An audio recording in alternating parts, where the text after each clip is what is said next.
Así es, mi querido Mario. Bueno, entonces vayamos a este tema que nos convoca hoy, tierras ardientes en el Carrizal. Bueno, Luz, ocurrió a finales de septiembre del año 91, 1991. En sí el hecho se trata de ser un círculo de arenas que tenía una superficie que emanaba temperatura cercana a los 340 grados centígrados. El lugar es un paraje conocido como el Carrizal, se encuentra entre unos 15 o 20 kilómetros del centro de Capilla del Monte, sobre la ruta nacional 38 que lleva a Cruz del Eje. Muy cerca de la banquina se descubrió un círculo de 12 metros aproximadamente sobre un terreno de arena con una temperatura, como decía antes, de 340 grados. Vos comentaste al principio que lo has visitado varias veces. ¿Qué viste vos en ese lugar? Ya en la época que vos fuiste, obviamente no tenías la temperatura que tuvo en el 91, ¿no? Pero ¿qué pudiste ver con Jorge y cómo es la zona en donde se encontraba ese círculo de luz? Sí, no se veía nada. Además, ya eso había pasado hace muchos años. Pero lo que yo recuerdo es que paramos una vez, es muy pegada a la ruta, ¿sí? El Carrizal es una zona geográfica muy pequeña y el lugar que él marcaba era muy cercana a la ruta, es como de la banquina, como llaman acá, baja un poquito y ahí, antes de entrar a la zona privada, marcaba él lo que él indicaba que era una zona donde marcaba temperatura muy alta. Es lo único que yo recuerdo. Ajá, bueno. El primer testigo que da noticias sobre este caso se llama Horacio Lucio Juárez. Él transitaba diariamente, caminaba por ahí, y el día en septiembre del año 91, fue a buscar agua en una canilla que estaba ubicada frente a la ruta, como decías vos, en la parte conocida como banquina acá en la Argentina, es el costado de la ruta donde uno puede parar el vehículo al costado de la carretera, digamos. Uh-huh. Y bueno, cuando transitaba esa porción del suelo, comenzó a hundirse como si estuviera sobre arenas movedizas. De repente empieza a sentir que sus pies se queman. Lo que describe Horacio Lucio Juárez es que era como que estuviera caminando sobre una olla hirviendo, decía él. Ajá, sí. Fue trasladado al Instituto del Quemado de la ciudad de Córdoba y se comprobó que había sufrido quemaduras de tercer grado. O sea que no era nada normal, digamos, ¿no? La temperatura que la superficie podría haber adquirido por el sol, por ejemplo, o el calor, ¿no? Luego hay un segundo testigo que se llama Pablo Bortelo, que era un vecino del lugar. Al enterarse lo que había ocurrido con el primer testigo, con Horacio Lucio Juárez, se acercó al terreno y hizo una prueba que fue arrojar una hoja de diario. Uh-huh. Cuando tiró una hoja de diario sobre la superficie, en ese lugar de la tierra, de la arena de esa banquina, se prendió fuego al instante la hoja de diario. Lo que hizo también este segundo testigo es comprobar que a medida que se iba haciendo de noche, la zona donde que era esa huella de 12 metros, empezó a emitir como una tenue incandescencia, es decir, generaba como una luminosidad. Y mientras estaba realizando todas estas comprobaciones, en un momento pierde el equilibrio el señor Pablo, y uno de sus pies se hunde dentro de la huella y llega casi a hundirse hasta el tobillo. Aunque fue muy corto el lapso en el cual estuvo el pie dentro, inclusive fue ayudado por unos amigos que estaban cerca, pero tuvo que ir también al hospital y se le comprobó que tenía quemaduras en el pie, tal cual como si fuera sido expuesto a un soplete, a una llama de un soplete, ¿no? Uh-huh. Te pregunto a vos, Luz, ¿conociste a alguno de los dos testigos, a Horacio Lucio Juárez o a Pablo Bortelo? No, señor, no. No, porque yo ya cuando llegué, esto fue en el 80 y... En el 91 fue 91. El caso, bueno, yo llego en el 94, 95, no, ya no. Las veces que pasamos, habremos parado 2 veces y él siempre se asombraba que su expresión de Suárez es muy extraño lo que pasaba acá. Y sería bueno volver a revisar el lugar, pero nada más. Claro. Uh-huh. Bueno, ¿por qué no? Porque por ahí eran vecinos de la zona que eran conocidos, pero todavía quizás viven o no, pero bueno, era una pregunta por si eran nombres conocidos dentro de la sociedad de Capilla del Monte actual, ¿no? En esa época, Jorge Suárez se entera de este caso por el segundo testigo, o sea, por Bortelo, no por el primer testigo que termina en el Instituto del Quemado.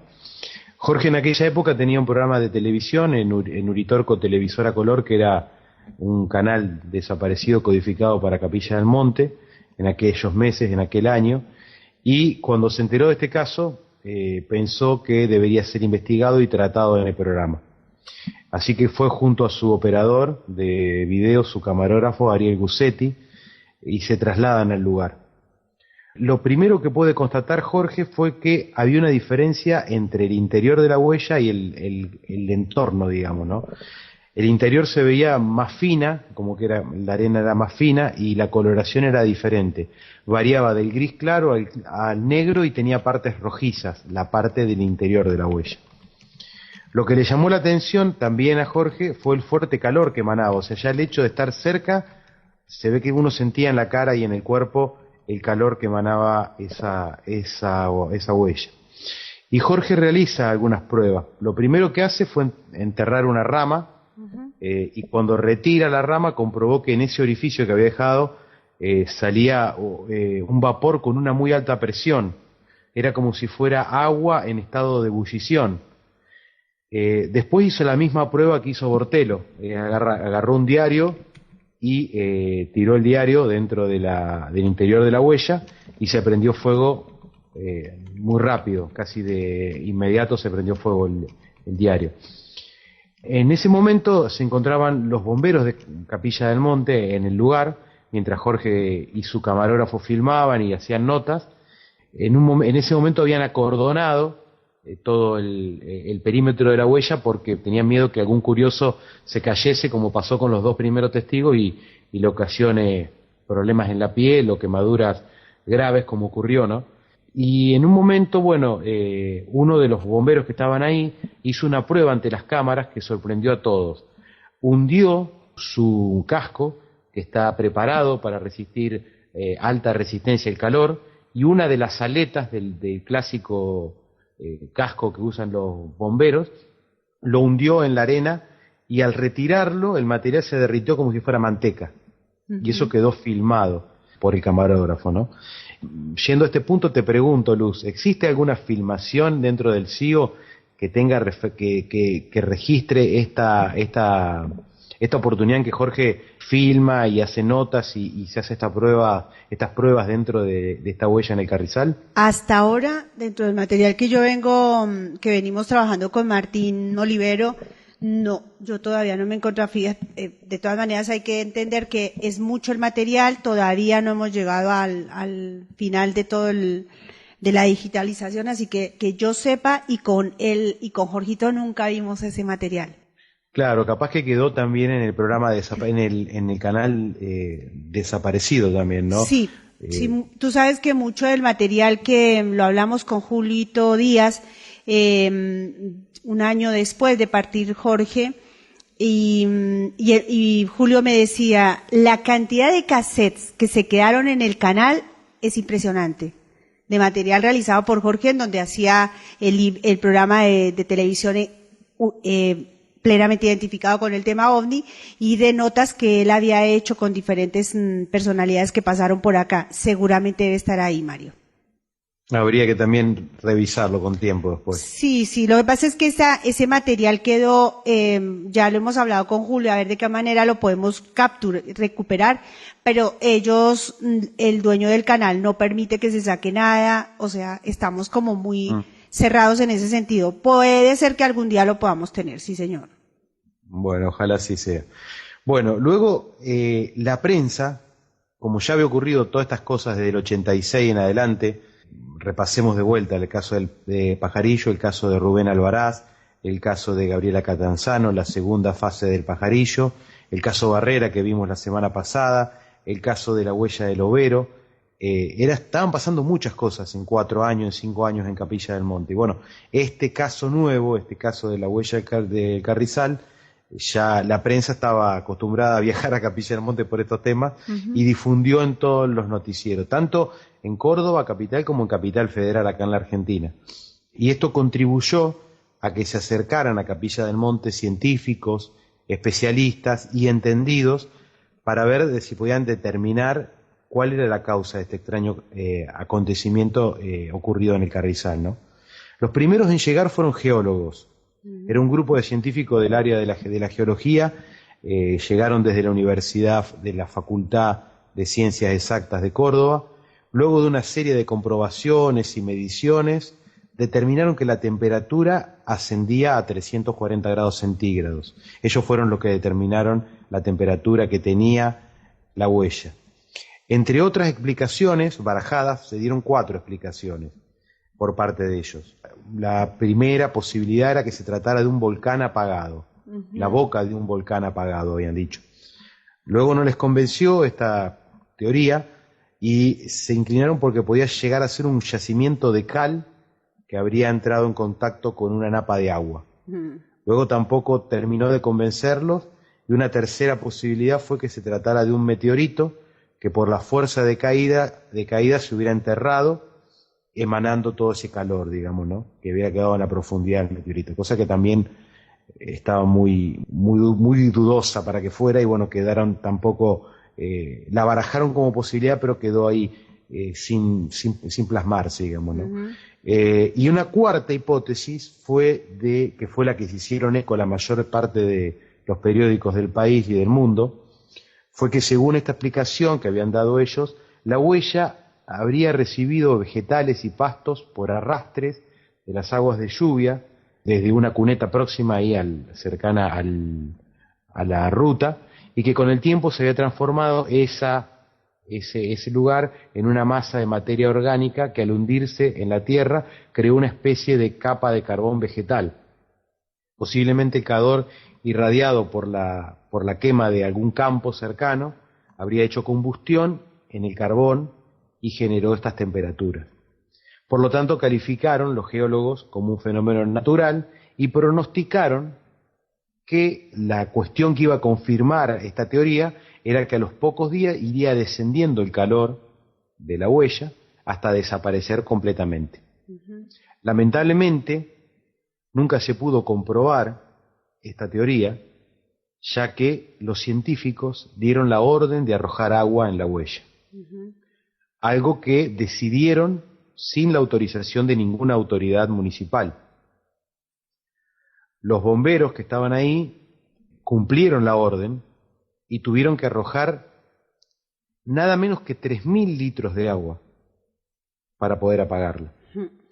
También se supo que los geólogos extrajeron una serie de muestras que luego fueron analizadas en el laboratorio, algo que no se explica, porque si se había determinado para ellos que era de fenómeno natural, ¿para qué iban a hacer pruebas siguientes, digamos, ¿no?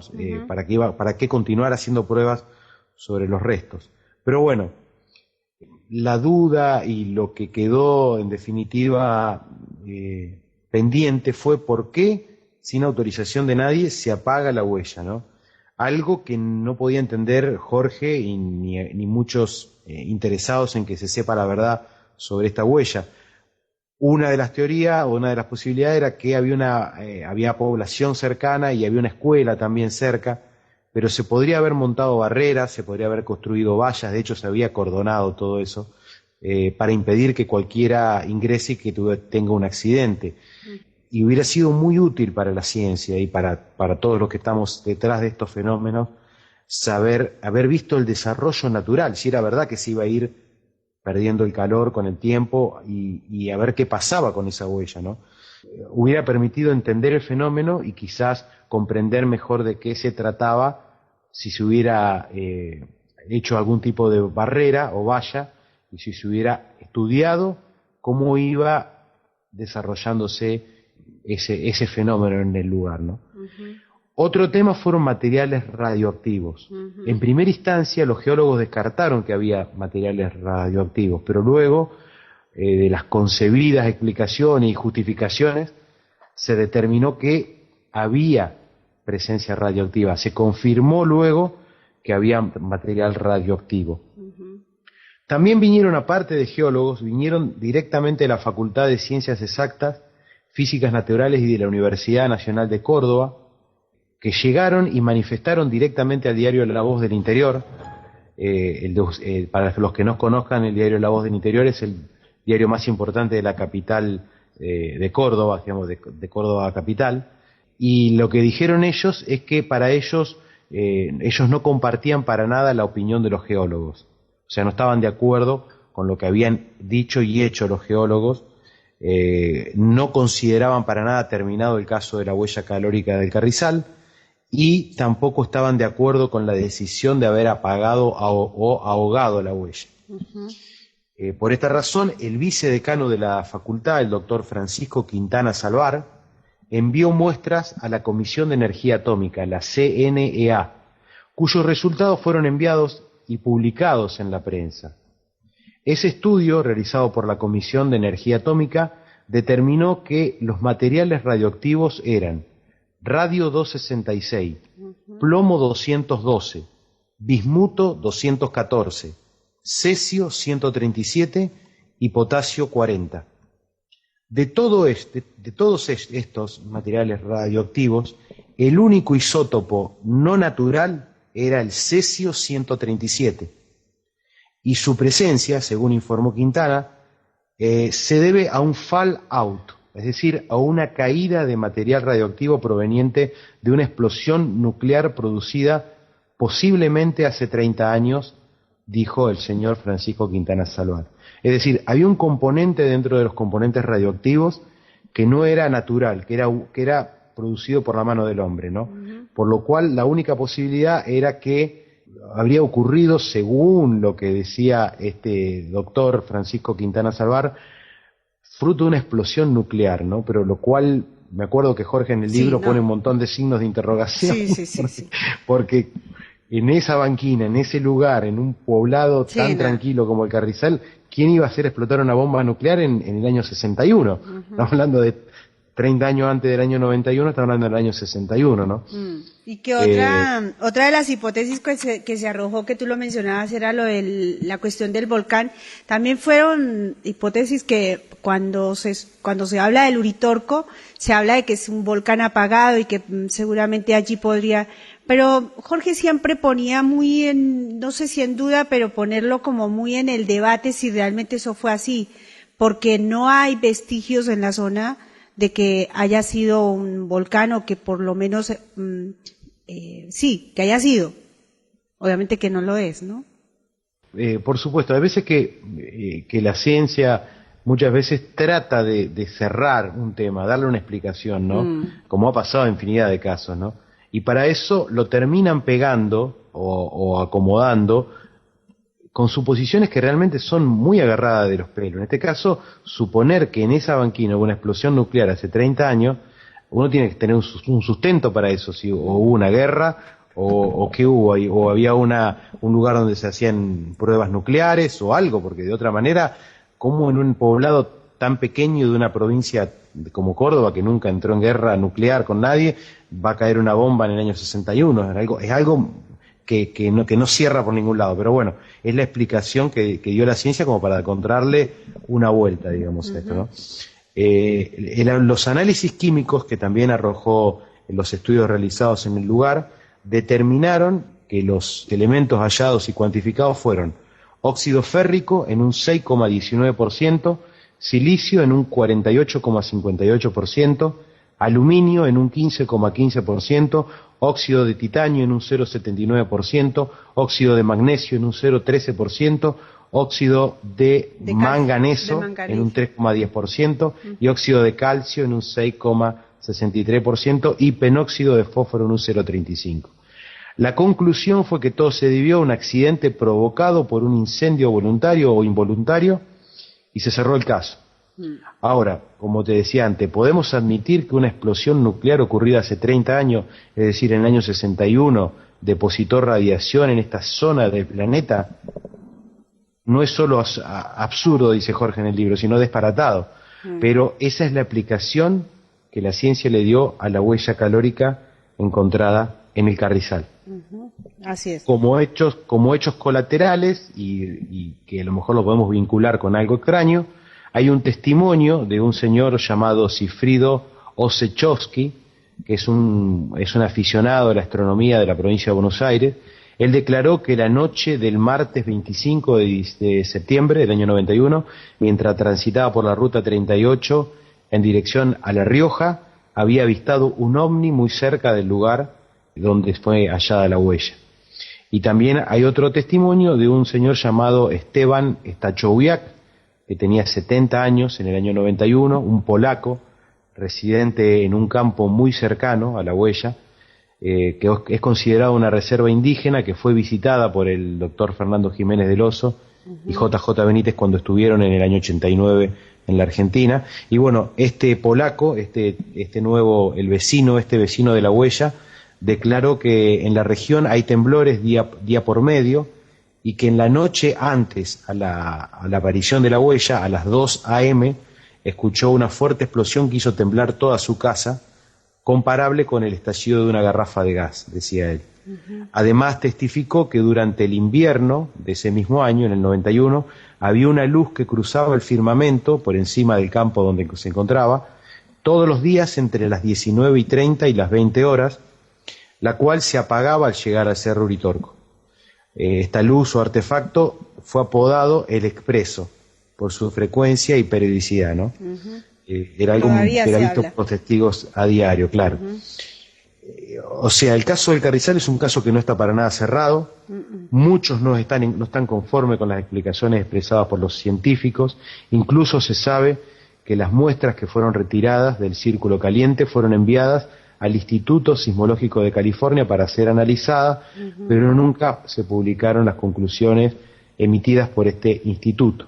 Inclusive el periódico New Herald, un periódico de Estados Unidos, en un artículo de fines del año 91, incluyó un cable de la agencia de noticia France Press, titulado "Aparece un misterioso círculo de tierra ardiente en Capilla del Monte, donde los pobladores viven declarando desde hace varios años avistamiento de ovnis en la zona". Como comentario te puedo decir, mínimamente es un caso pendiente. Quedan dudas sobre, obviamente, la explicación científica. Sin duda también forma parte de la casuística paranormal de esa época, en esa zona, en ese tiempo que fue tan fecundo en Capilla del Monte, ¿no? Por otro lado, también señalar que el lugar donde ocurrió es la parte noroeste del Cerro Uritorco, donde se han dado los casos más importantes, ¿no? Tanto el Pajarillo, los Terrones están para ese lado del Uritorco, es decir, si uno se para en el centro de Capilla del Monte es la parte que uno no ve del Uritorco, la parte que está del otro lado del cerro, ¿no? Ahí donde está Ongamira, o sea, se han dado infinidad de casos en la zona que siempre fueron los más importantes, ¿no?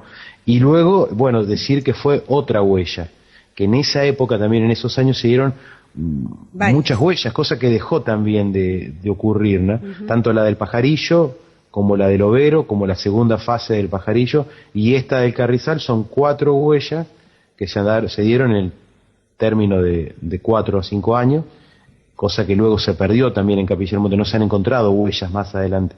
Fue parte de toda esta cronología de hechos importantes y apasionantes que se dieron en el lugar. Sí, uno siempre queda con ese interrogante, ¿no?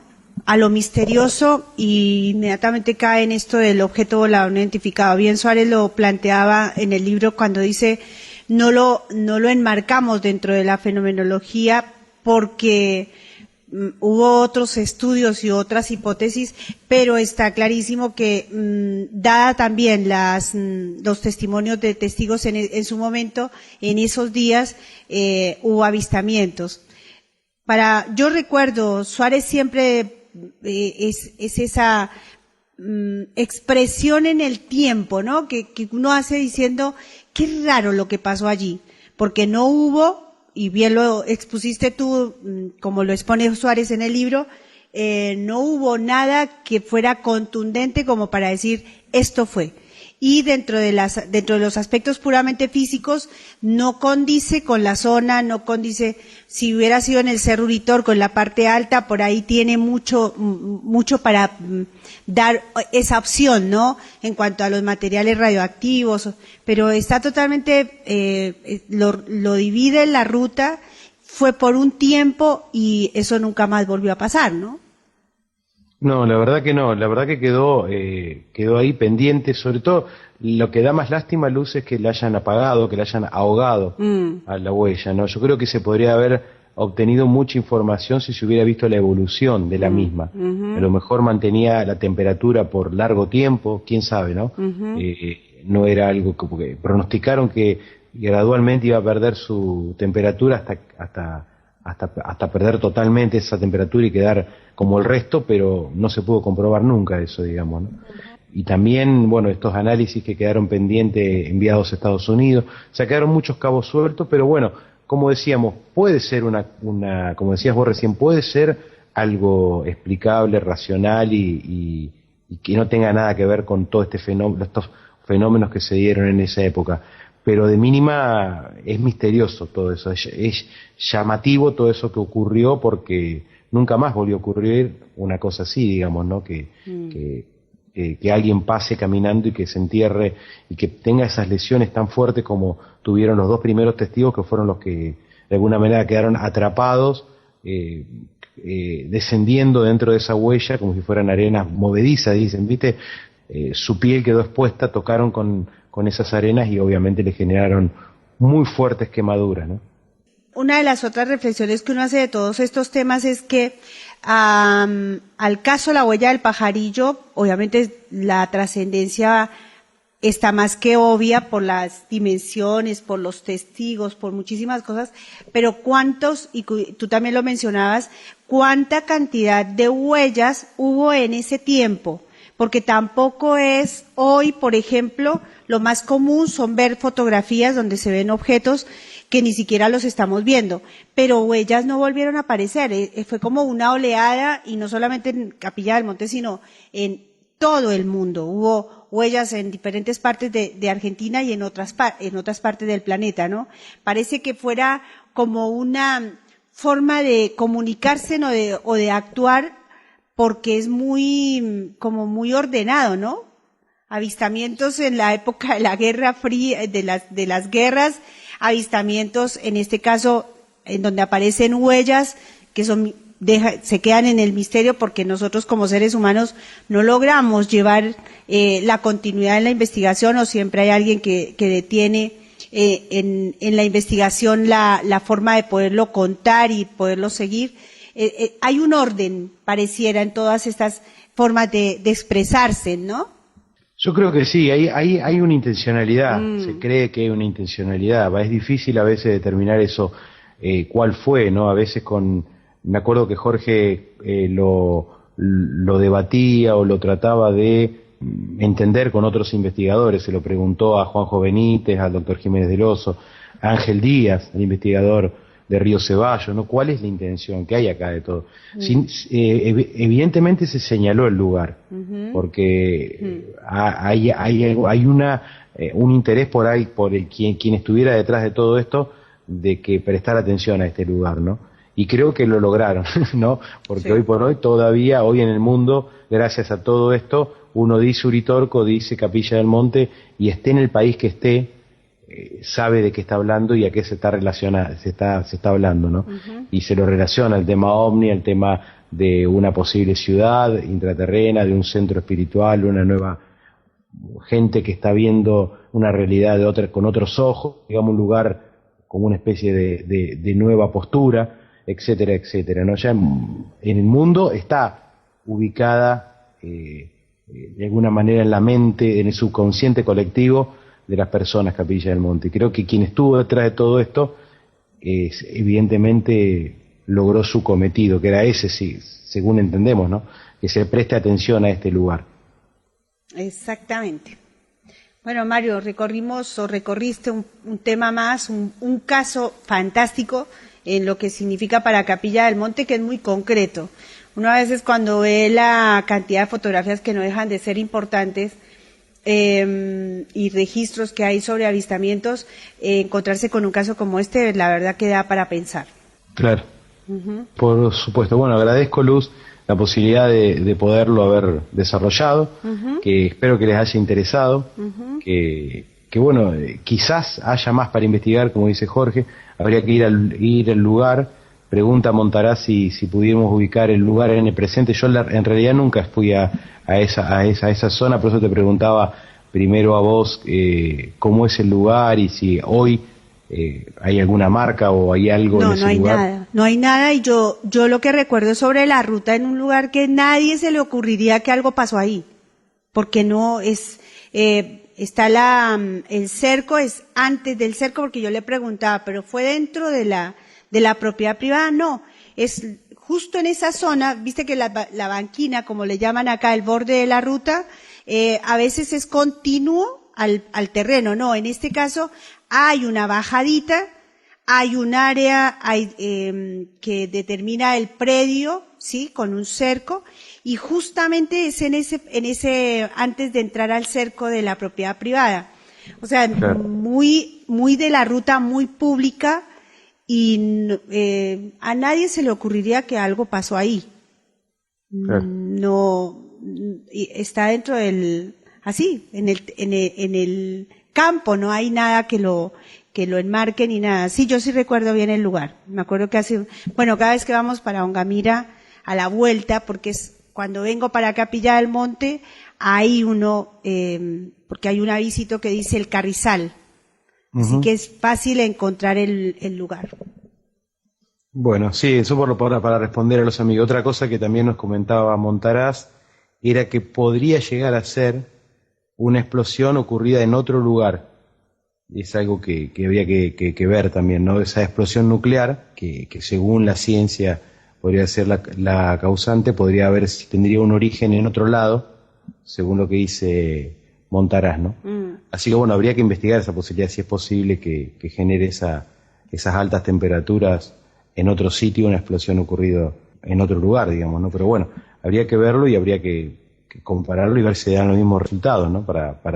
Como para cerrarlo al caso. A veces pasa, como te decía anteriormente, como pasó con el famoso ratón hocicudo acá en la Argentina, fue la forma que la ciencia utilizó, o en este caso los veterinarios o lo que fuera, para cerrar el caso y decir, bueno, fue los que están causando las mutilaciones de ganado, es un ratón que realiza una perforación en el ganado y termina ingresando dentro de él y extrayendo todos los líquidos, etcétera. Bueno, demostrémoslo.